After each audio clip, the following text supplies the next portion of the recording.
Hello mortals, I am the BookTube Goddess, the #1 drag queen booktuber on YouTube. After reading Queen of the Conquered by Kacen Callender, which I liked and reviewed for Pride, video up here, I asked if anyone wanted me to review Felix Ever After. And several people said yes. Well, one or two did. Kacen Callender is a non-binary minority trans author, and Felix Ever After is a young adult novel about a trans minority boy. So this makes it an Own Voices novel.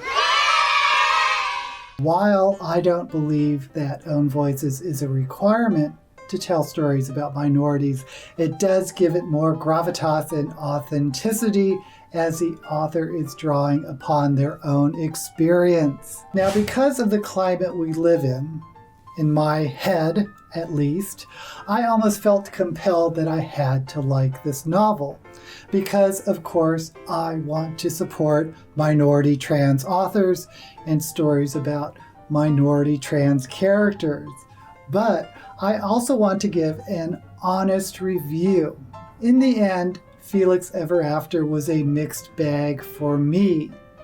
There were aspects of the plot and writing I had issues with, but also in general, I grew to appreciate the story overall. So let's back up. What is the book about? It's about Felix Love. His last name is Love, L-O-V-E. He's a 17-year-old black trans boy. It is summertime, and he's going to some sort of summer program or program for gifted artists, where he's trying to get an art scholarship to go to Brown. His mother abandoned the family, and he lives with his father. His best friend is also an artist and a fellow student named Ezra. Ezra is a multiracial boy who comes from an extremely wealthy family. I wish I did. Juxtaposed to Ezra, Felix is poor and really needs that scholarship. Now, Ezra is gay, or he doesn't like labels, maybe he's pansexual, something like that. But he predominantly dates guys, at least within the novel. Felix has had one failed relationship with a girl. Ezra and Felix hang out with a friends group of fellow art students. This is not a coming out story. Hallelujah! I just read a ton of coming out stories, and I was kind of relieved to find out that Felix has already come out. He's had top surgery and gone through the angst of coming out. Sort of. Now, there still is a lot of angst. A lot of angst. Felix is moody, not in touch with his feelings, touchy, brooding, basically a teenager. For me, he wasn't a very pleasant guy, at least when he is first introduced. At least I did not think so. But hey, if this is a character-driven story, which it is, the character has to start low to have somewhere to grow, to give him an arc.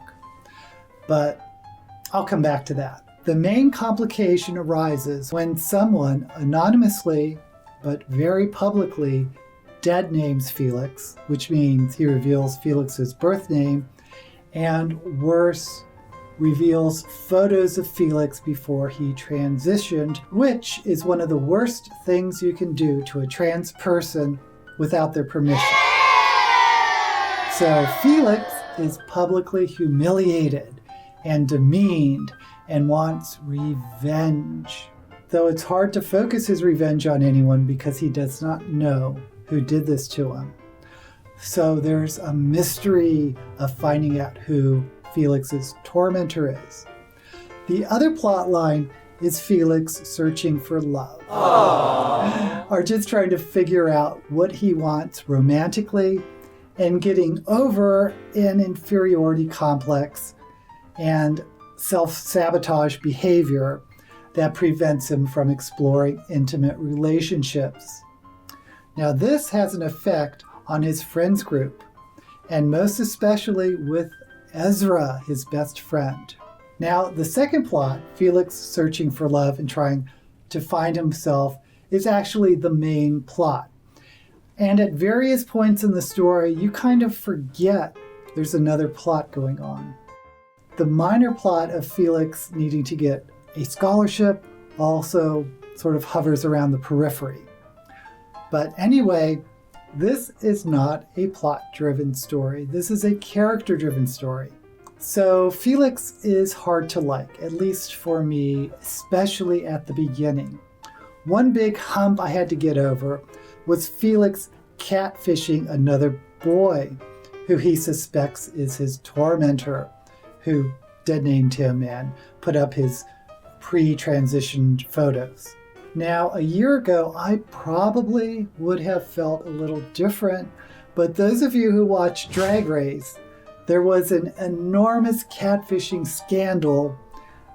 It was very extreme by a drag queen named Sherry Pie, who catfished young actors pretending to be a casting agent and getting them to perform lewd acts on the camera, and in one case, even taking steroids for some weird kink.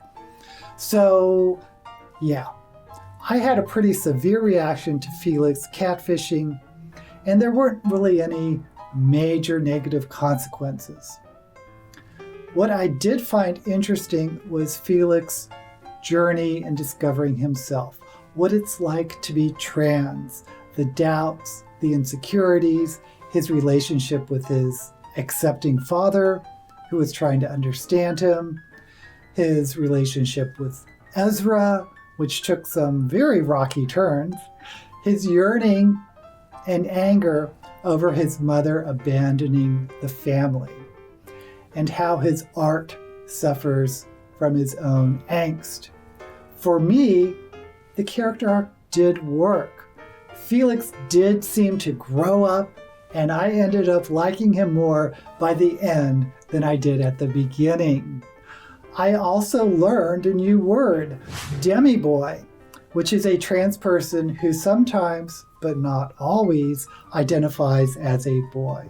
Felix's inner turmoil, which is unique to trans people, was very powerful. On the other hand, there was a lot of what felt to me like lecturing about being trans and how people should treat minorities. And usually that came in the form of dialogue or Felix's inner thoughts. That was a little strong for me. In other words, it went on a little too long and a little repetitively.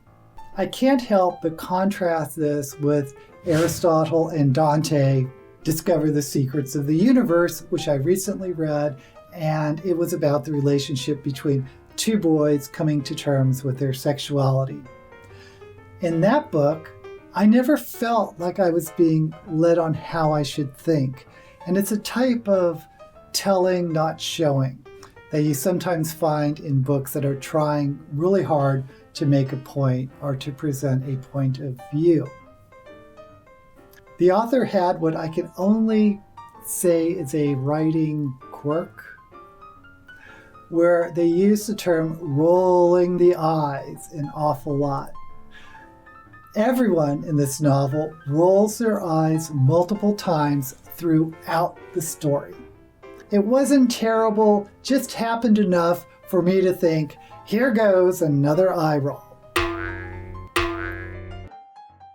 Now, according to my Kindle word search, there were 54 instances of people rolling their eyes.